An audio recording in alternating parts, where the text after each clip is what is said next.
Welcome to the Veritas Equipping Podcast, a podcast designed to provide insight, resources, and biblical wisdom. Our mission as Veritas Church is raise up mature disciples, send out everyday missionaries, glorify God. Join us as we pursue Jesus to become mature disciples and effective disciple makers for God's glory.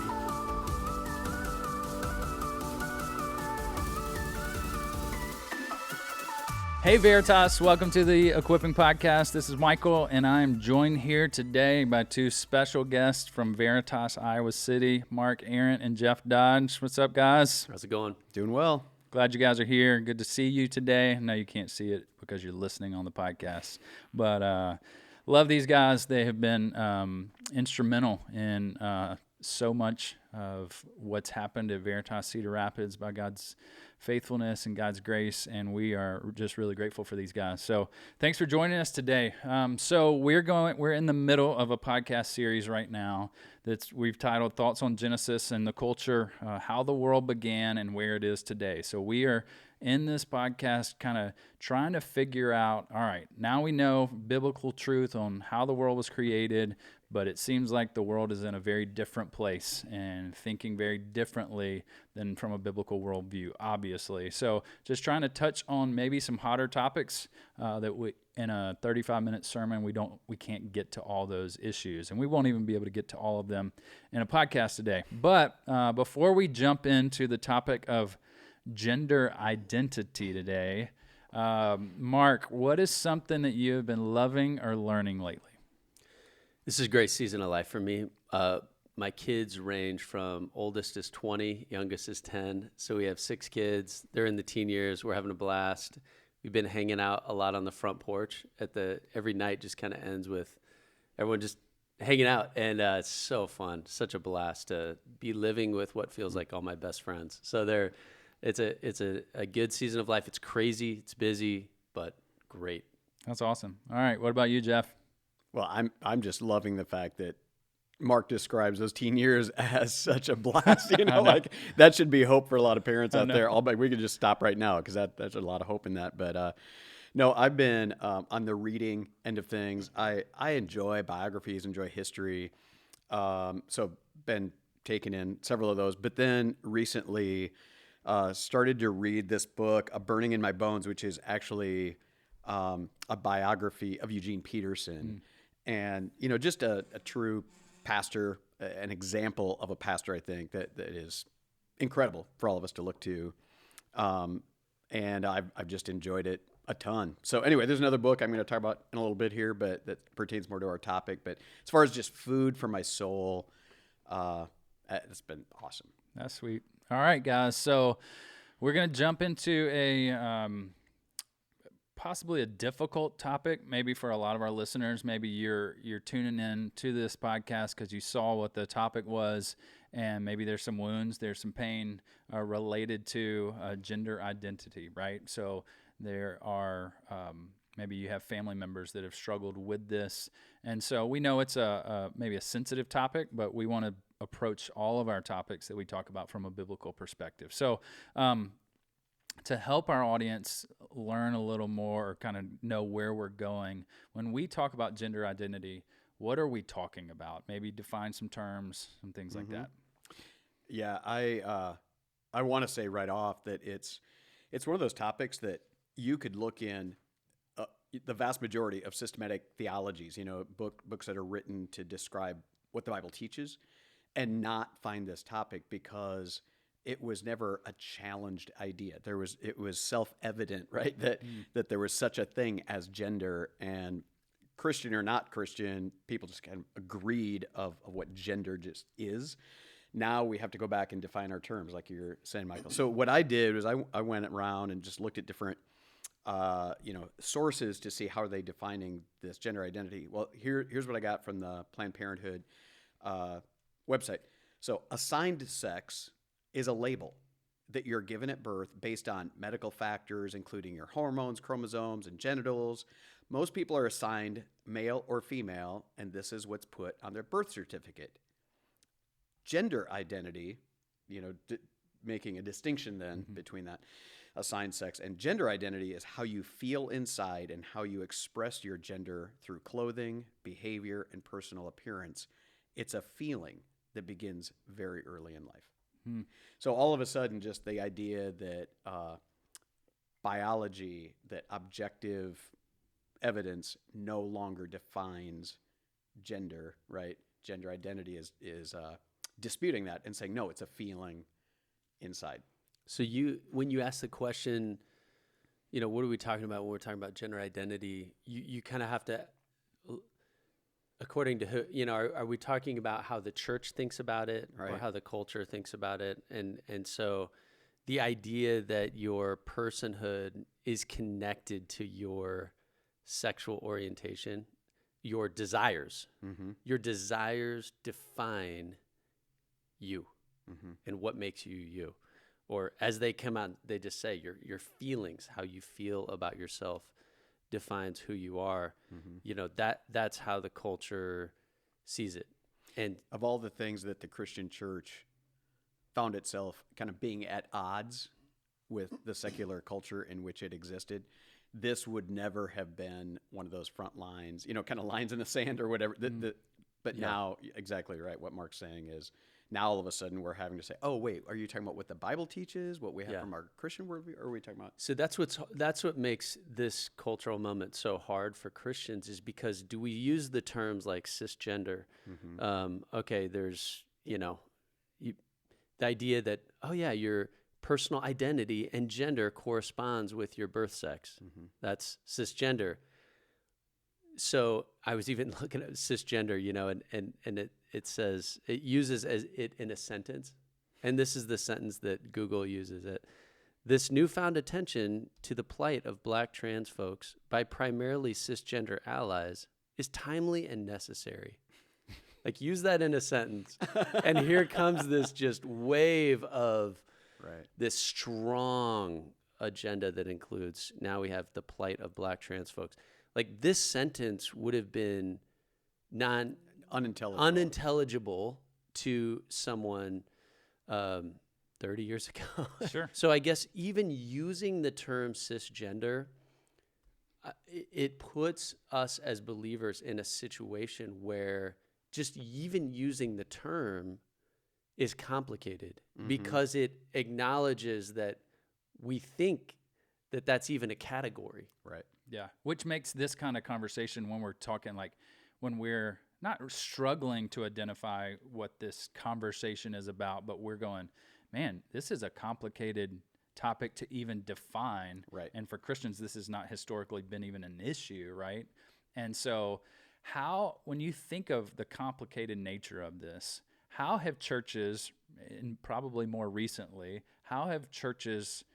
approached this topic, maybe historically, but probably more recent history? Yeah, we can't go historically. Correct. Because again, nobody's writing on it, nobody's speaking on it. We don't have a lot of shoulders to stand on, right? We just have peers, because it's all come at us in a tsunami overnight, kind of historically.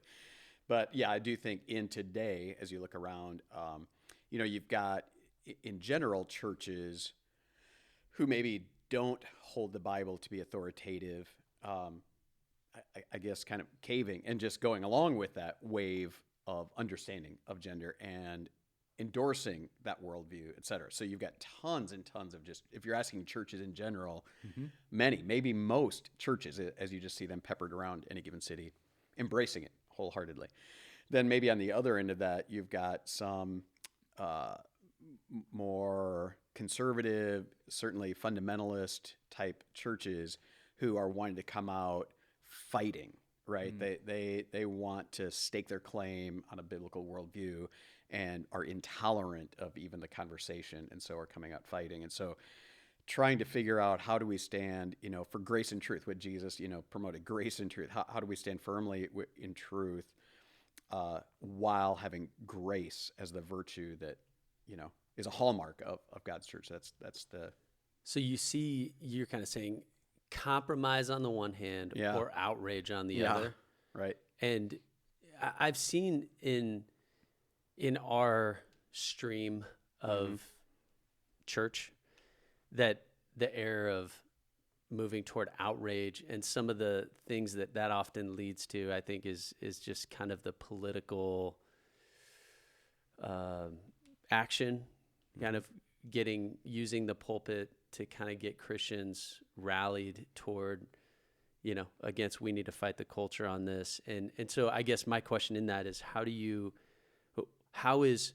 if it's compromise on the one hand, outrage on the other, but we have the kind of the biblical approach of truth and love, or something like that, truth with grace, however you want to say it. What are some distinctives of that you see? Well, that make it different from outrage? Yeah, I feel like one of the safeguards that we have as both Veritas churches is we just teach through the Bible. You know what I mean? So it's a rare thing that we even feel the freedom to go on a cultural hobby horse, because we're constrained by just the Bible. But so here we are. We're going through Genesis. We open Genesis and we realize, oh, whoa, we've got a hot topic right here. Not because we're trying to pick a fight, but because we're faithful to read through the Bible. We didn't pick Genesis so that we could have this fight. You know what I mean?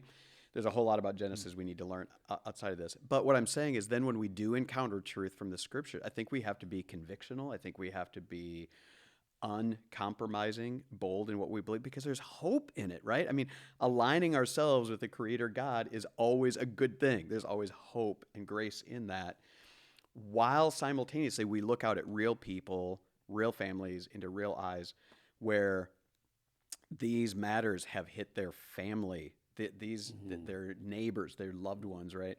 And so how do we both be uncompromising in what we believe Genesis is teaching, specifically about gender, and then putting our arms around people and saying, but man, I know it gets complicated in the trenches. I know when all of a sudden it's your daughter or your son or your neighbor, what pronouns do you use? All those kind of things. And that's where I'm saying, all of a sudden now we become shepherds rather than just proclaimers, you know what I mean, of truth. Yeah. So maybe to ask your question a little bit differently there, Mark, like if people have taken this or churches have taken this compromise kind of accepting, approach, or fighting intolerance, outrage, why should the church be a place where somebody could come and struggle with this topic, this gender identity in general, or and specifically gender identity? A person who's struggling with gender identity should run to the church for the same reason that someone would want to run to high ground when you see a tsunami coming. I was thinking about, was it Proverbs 18, where he says, the name of the Lord is a strong tower. The righteous run to it and are safe. And you even mentioned, it's funny, you even said like a tsunami overnight that came. It's just like the chaos of culture is just sweeping people in, and it's tearing everything. And I think that the church is high ground. It's the only place where you can experience truth, and I think, Tim Keller talks about truth and grace. Like, truth without love is harsh legalism, but love without truth is empty sentimentality. The church has both. And someone loves you when they can tell you the truth. So if you only have just approval all the time of everything I do you approve of, you're not loving me. And this is a great distinction that I think is helpful that Rosaria Butterfield makes of acceptance without approval. Like we can accept anyone for where they're at. We can love them, but we don't approve of what they do. So we may not call our friend a gay Christian because we don't accept those terms. That's not a thing. Because that even, you know what I mean? Mm-hmm. But we may say, my friend who identifies as, right. or fill in the gap. Like there are ways even in how we speak to speak truthfully, but in love. Does that make sense? Well, I think the reason that the church is exactly, I love that Proverbs 18 reference, that high ground. It's beautiful, because what we discover when we open our Bibles in Genesis is our identity is actually not supposed to be in what we believe our gender to be, inside or outside or whatever. It's to be, there's a creator God. Yeah. He is our identity. You know what I mean? And so you open your book and you're confronted right from the start. Oh, actually, this isn't about you. This is about Yep. God. And are you in right, relationship with him? And so for all of us, the Bible is a great corrective, but I think that's the reason there should be hope from God's church to those who are being swept along by these tides is, come and orient yourself toward the creator God. In the beginning, God, right? Oh, that's just one of the things that he wants to turn right side up in your life. What you're going to realize is, because when you are battling that, I would think in our secular culture, your identity at that point, that is your fixed point. That is your North Star. And I'm going to defend that, and I'm going to proclaim that, and I'm going to wear that, and I'm going to march for that. And when you come into the Christian church, I hope what you're finding is every one of those placards and every one of those slogans or whatever diminishes away and it falls away, because we're like, oh no, there's a God that governs the whole universe. And I want to find my rightful place in his world. Without truth, without the church, the proclamation of truth, what Paul says to Timothy is the pillar and the church of the living God, which is the pillar and foundation of truth. You end up in, I picture, I listened to Seth Dillon, the CEO of Babylon Bee, was on Joe Rogan, and it was a fascinating podcast because Seth Dillon did a great job of defending, like on they were talking about abortion, and Joe Rogan he referenced Bill Burr, and he's like, yeah, Bill Burr uses as part of his comedy routine where he's talking about baking a cake, and if I bake this cake and you come and you pull it out of the oven and it's half baked, and you throw it on the ground and you say, well, it wasn't a cake, and you say, well, it would have been, and Bill Burr I haven't listened to the bit. I'm saying what I heard Rogan and Seth Dillon talking about, but it just reminded me, and they get in this whole discussion on Joe Rogan saying, well, of course it's wrong to kill the baby at 9 months. Of course that's wrong.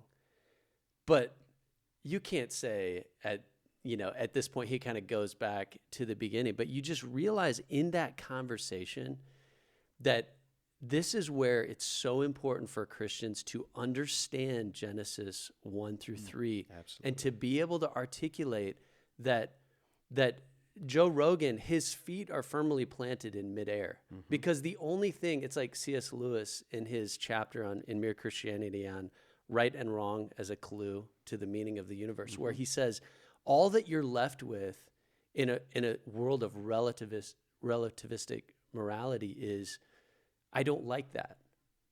That's all Joe Rogan can say is, well, I don't like it when 9-month-olds are taken out of the womb and There's thrown no away. reference point. There's no base. right. All right, so let's talk about that reference point. All right, so let's talk about kind of the foundation. You obviously referenced Genesis here. We're doing this podcast about Genesis. So, like, what would you say to our churches from a pastoral shepherding perspective, like in regard to how do you love people who maybe it's a family member, somebody they're close to? How do you love people struggling with gender identity? And when I say get back to the foundation, obviously we want to approach it from a biblical foundation. So how does the Bible play into how you would love somebody in this process?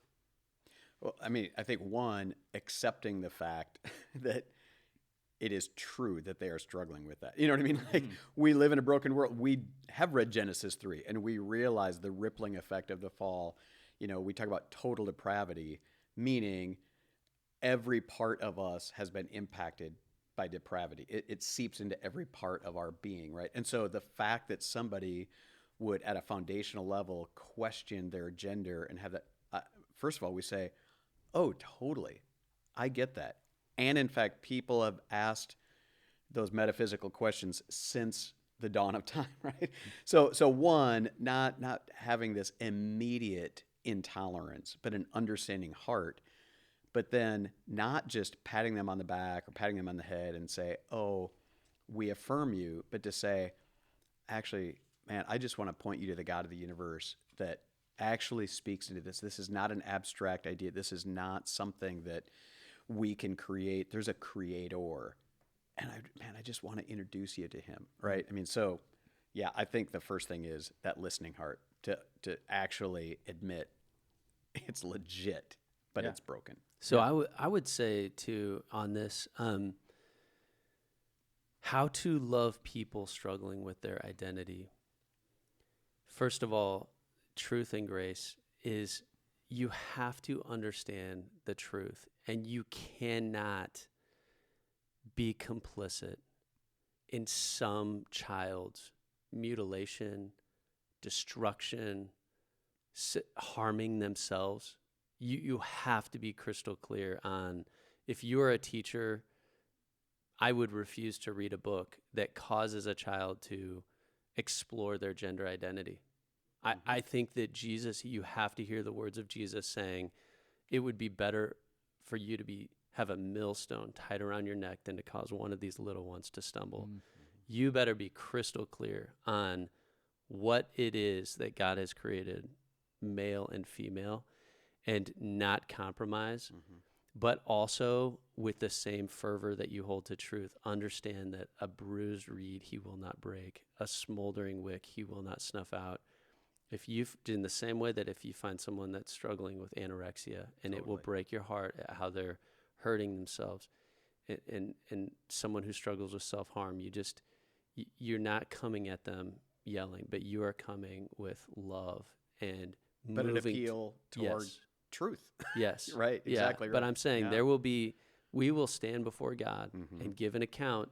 Yeah. And I mean, think of the lawsuits 30 years from now for all those kids that took hormone blockers and that were prescribed these medicines, and they're, maybe getting cancer and dying in their 30s and 40s. I just think much less, I'm talking about lawsuits on earth, but I'm saying much less standing before God. So I think that how you love people is you have to know the truth in order to move toward them with true Jesus kind of compassion.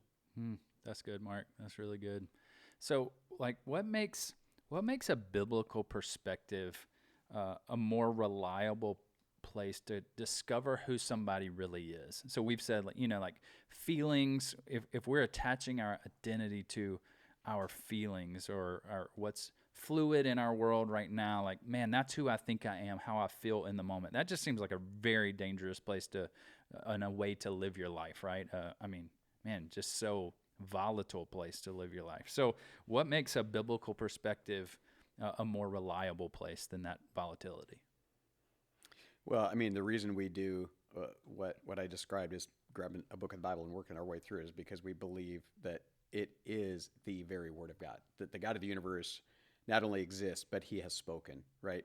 And so it is the foundation of our truth. And otherwise we're, kind of searching and looking within ourselves, and our internal barometer is broken because of the fall. So we have to look to God to, again, not turn us upside down, but to turn us right side up, right? In all of our thinking. And so this is just one of those ways that we have to look to the objective truth of the scriptures to guide us. Yeah. Well, I was thinking about this. Rosaria Butterfield has a great, she talks about, our sex, gender is given, not chosen, but it's teleological, not psychological. And I think about how... Can you define that a Yeah, little bit? teleological it's like telos is the end, the purpose.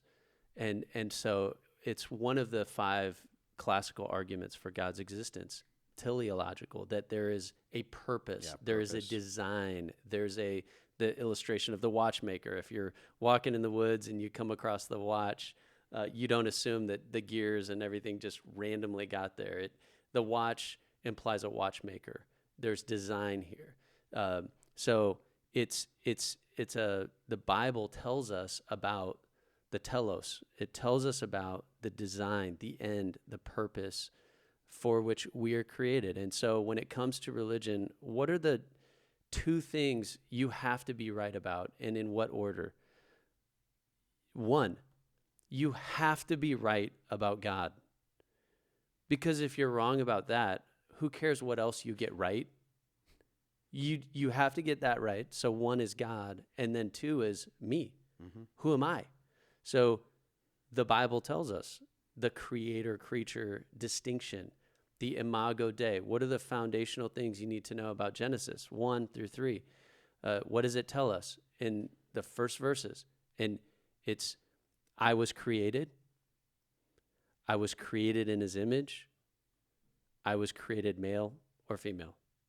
Those three fundamental things answer, that's it. That's the concrete bedrock foundation that we stand on. And so, it doesn't take a great, Hebrew scholar or systematic theologian. That is so evident in a cursory reading of Genesis 1. Those three truths come through glaringly, and then are supported and strengthened throughout the rest of the Bible. So thinking about that too, what makes a biblical perspective so reliable is, think about it. Even Genesis 1 through 3, it answers the three worldview questions, right? Every worldview has to answer three questions. How did we get here? What went wrong? How do we fix it? And everybody's asking those questions. And so if you're a Marxist, how do we get here? Big Bang, evolution, what went wrong? Well, it's a power struggle. Mm-hmm. The rich ruling the poor, the racial, what all the things we're seeing there. How do we fix it? Well, we need to get the wealth from the rich to the poor, make everyone middle class. That worked like a charm in the last century, right? And so we have answers for those questions. And so I think that's where I think it helps to go in conversations with my neighbors and friends on this topic. I usually try to take it back to those questions, and I just start asking questions like, wow, you are so passionate about social justice. What is justice? Mm-hmm. Where did you get that idea? Why do you care so much about it? And then if you just keep asking why enough, it will get back to the question of God. Mm-hmm. Yeah. Who is he? Who are you? Who's he? So, Mark, you've given us a good segue into when we think, because we can think about this topic from a really high level, right? And we want to keep digging down deeper and deeper and getting more ground level. So, asking why. So, if parents, you got a child that's struggling with this, keep asking why. The why question is great to ask, right? But what are some other just practical things when we get real life people in our congregation that are trying to wrestle with this, trying to love people with this, obviously not knowing specific context and specific situations going on? What would you say to people in our church that have family members struggling with gender identity issues? One thing, no matter what issues of life, one of the greatest, gifts of grace that we have is the church, right? It's the people that surround us, the community of people that surround us. So if I meet somebody who is battling with chemical addiction, for instance, it's great to be able to look around and find somebody who is walking in the victory of the gospel in those words that can come and put his arm around him or her and demonstrate how the gospel has worked its way out in that very specific thing. So in the same way, when we have, great men and women of God who have battled through gender identity issues and have come through of how does the gospel speak to me? How have I been transformed by the renewing of my mind? And pointing them to those books, those articles, whatever, even for maybe those parents so that they have a better understanding of what their child is going through. Become aware, don't just come out swinging. Don't just hit the panic button. Familiarize yourself with some of these because, man, there are some great Christian contributions in both articles and books on this. Let the church do some of the heavy lifting for you. Because, again, you're not going to go to history because the church wasn't battling this, a generation ago. But there are a lot of things out there. And I think but before we're done, we're going to talk about some of those resources. Sure. Yeah. But I would absolutely familiarize yourself. And I love what you said there. Just not only books and resources, but pointing them to people within the church. Like you mentioned certain things that people struggle with, and I'm just there are people on a Sunday morning, if they come up to me for prayer and they're dealing with a certain issue, like as they're talking to me and I'm listening, I'm also looking with another eye, like who's the person in our congregation that I can connect them with. And there's certain people in our congregation I'm like, man, this person will be much better at like having a conversation with you and loving you even more than I will, because they're more equipped for it. They've walked through it. So I'm keeping my eye out for the Joshes and the Bretts in our congregation when somebody comes up saying, man, I'm struggling with this. And I'm just like running to those guys. Please, where can I find them, God? Because I think, man, what a great resource, just the people in our congregation. As you guys were talking, I was thinking of 2 Corinthians 1, 3-4. Blessed be the God and Father of our Lord Jesus Christ, the Father of mercies and the God of all comfort. He comforts us in all our affliction, so that we may be able to comfort those who are in any kind of affliction, through the comfort we ourselves receive from God. And I was just thinking about, if you're listening to this and you are in the fire, you are in the midst of it with a child, a relative, a friend, a yourself, spouse, or if it's yourself. Yeah, yourself. Totally. You are struggling with your own, your own sexual identity and who you are. And I just think finding someone, there is someone in the church who is struggling as well and who's gone through it, godly men and women that have come through whatever it is you're going through. And I think that and so if you're going through, one of the reasons you need to persevere in faith is because there's somebody else that's going to need your help. Totally. And we're going to want to point to you and say, I don't know what the struggle you're going through, but I do know someone you should have coffee with. Dude, because both of our churches just went through Hebrews not long ago, right? Hebrews 11, this great hall of faith. And then, what we're supposed to do is look to them as examples, right? And then you find the same thing in 1 Corinthians on the other side. Don't do what those idolaters did. Look back in the past. So I'm just saying, like, utilizing, pointing people to that great cloud of witnesses, in this case, alive in our churches, to say, no, have them come alongside you. It's the greatest gift, even for, again, those parents or friends that just need help persevering in that battle. Yeah. You utilize the church. And I think just encouraging conversation with those people, with somebody that you're not just stuffing those feelings down inside. Completely. You're not just stuffing the feelings as a parent where you got a child struggling.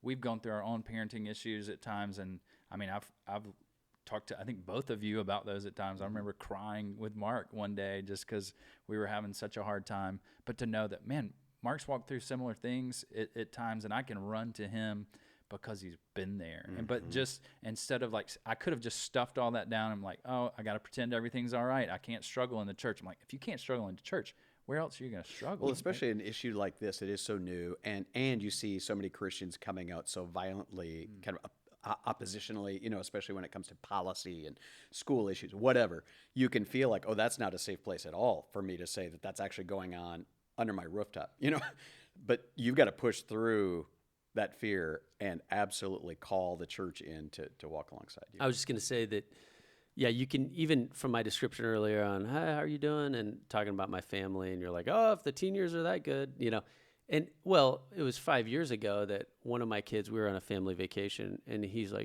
just started crying. He's like, Dad, our family vacation and our family feels like the public school lunchroom. Like, people are fighting and people are going crazy and, just terrible. He wanted out. We were on family vacation and he wanted out of our family. Well, you fight through those. Yes. We've been through hell in different areas of parenting, and you can't. That's where one of the lies is going to be, oh, they don't get it. I have to go to the world because they're the only ones that understand my struggle. And it's like, no. Yeah, I may not have struggled with that specific thing, but I know what it's like to be a sinner who struggles 100%. With sin, and there are people in the church that have struggled. All right, so I do want to get super, super practical here for a second. I know this is a issue that's come up. I know people at Veritas Cedar Rapids have struggled with this with children. How do you address? I'm just going to give an example. Like, how do you address your biological son that now identifies as a woman? That's one example, but we want to get really ground level here. Like, and your child is wanting you to address them in a certain way now. You know how they were born. How would you help our churches navigate even that really practical thing? It's tough, Michael. I mean, I gotta say that I think this is one of those kind of disputable matters, the Sure, 1 Corinthians totally. 10 term. Yeah. That so what I'm about to say, I'm not saying this is the way, because I know of one family, dear Christ loving family, who has a son that is now identifying as a woman.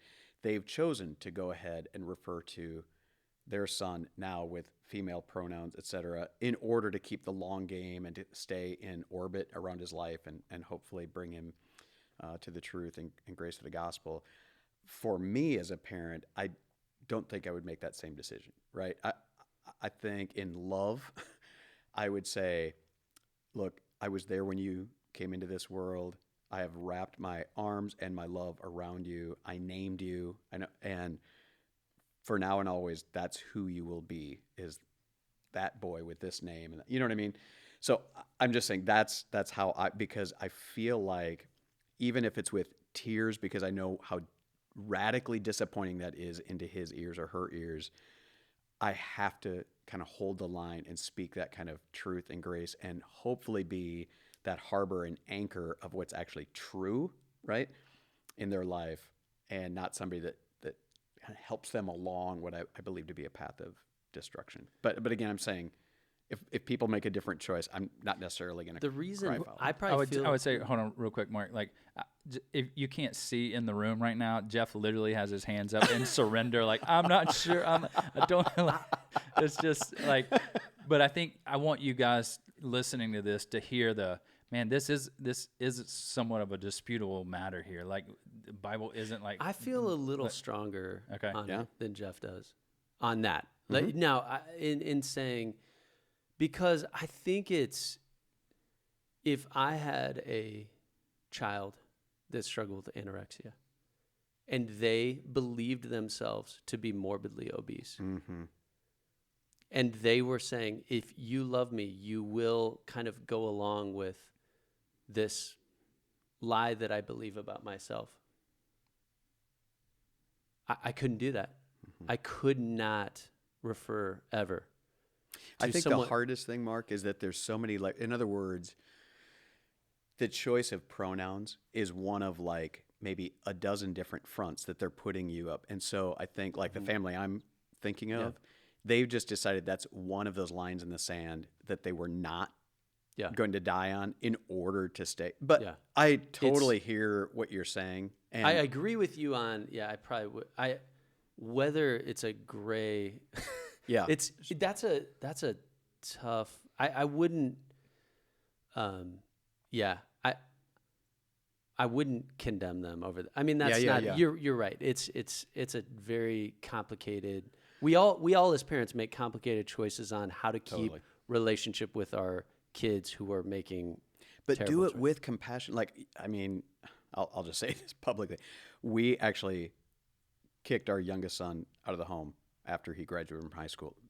Series of circumstances that this podcast is not about that. The day that he moved out, I went to help him put his stuff in the car. I would carry one box out to the car, walk around the side of my house, cry my eyes out. He would see me again with bloodshot eyes, as he knew that I was both helping him leave my house by my decision, but that it was killing. It went against every instinct of my fatherhood to push him out in that way. You know what I mean? So I'm just saying, we sometimes make really hard decisions. Let them see that even if it's killing you to hurt them, you're also doing that because it's right and true and even for them, but it's crushing you as a father or mother to make that decision. Does that make sense? Yeah, it makes total sense. Yeah. If you're listening to this, like, this is a struggle. This is not just a super easy decision. And I know many of you are wrestling with it. Do it with love. Do it with compassion. Do it on your knees begging Jesus to give you wisdom and discernment to know how to do it well, how to do it in community. Like, don't just try to do that on your own. I think it's really helpful too. So, all right, we've talked about a lot here. Again, probably opened up a lot of cans that we haven't closed up at all. So thanks for your grace as you're listening.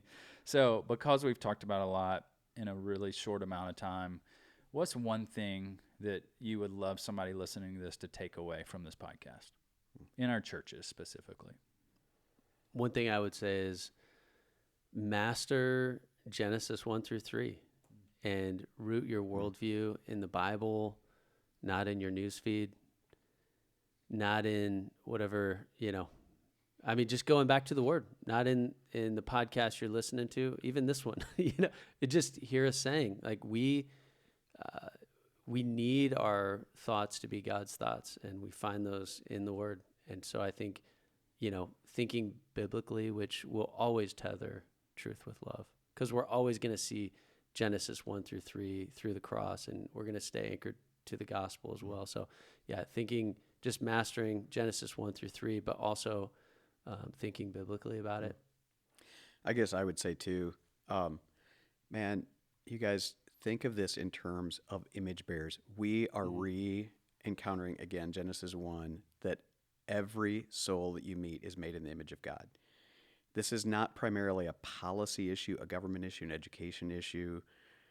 And I feel like right now God's church is so enamored with politics and so enamored with power grabbing and trying to push the tide back in human means. And I'm saying I appreciate parents that need to hold the line on a teacher that wants to introduce a certain textbook, whatever, of course. But I'm saying don't let that be the driving force. Let the driving force be that we believe Genesis 1, and these are image bearers, and let it be your compassion and your desire for a reconciliation to the Creator God. Let that be the presenting issue, even when it comes to transgenderism and these issues.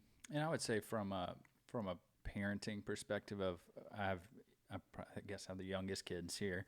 I would say parents don't wait to talk about Genesis 1-3 with your children until later. And later, I mean, don't wait until they're 8. Because they're learning at school, really early about all this stuff. It's being celebrated. So, you need to start talking about being an image bearer, really way earlier than you thought you would. And so I would just encourage you guys as parents, start this conversation earlier. Open the door to this conversation, talking about identity in Christ, talking about how we were created, who they are in Christ. So that would be one thing I would encourage you in. So last thing here, guys, what are some resources that our people can go to, books, podcasts, whatever, websites, anything that would be able to help them beyond maybe the mess that we just created potentially? I can start off just two that I would recommend, especially because they come from two Christians who have battled sexual deviation away from Genesis, right? So Sam Allberry, What God Has to Say About Our Bodies. That's maybe one of his more recent ones. I think it's awesome. It's the tagline or whatever is how the gospel is good news for our physical selves, that we can't make this distinction between, the material and the immaterial. Anyway, I think it's wonderful. Sam Allberry, What God Has to Say About Our Bodies. And then I think Jackie Hill Perry's Gay Girl, Good God. Now that's specifically about this woman who is practicing lesbianism, now coming to Christ, and now a teacher of the Bible.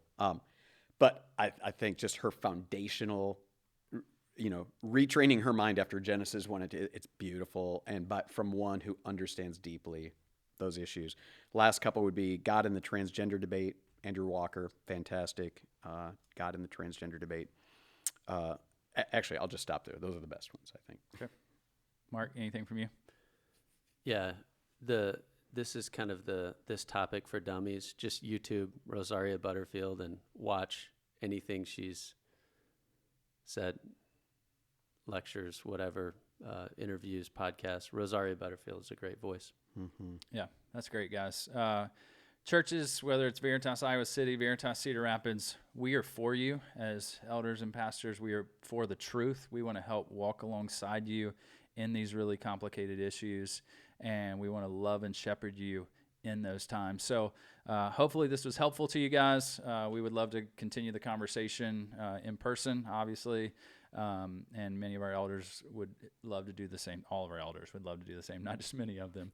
Guys, thanks so much for listening today. I know this is can be a complicated topic to address at times, but really grateful for Mark and Jeff for joining us today. Thanks for all your input. Thanks for your wisdom.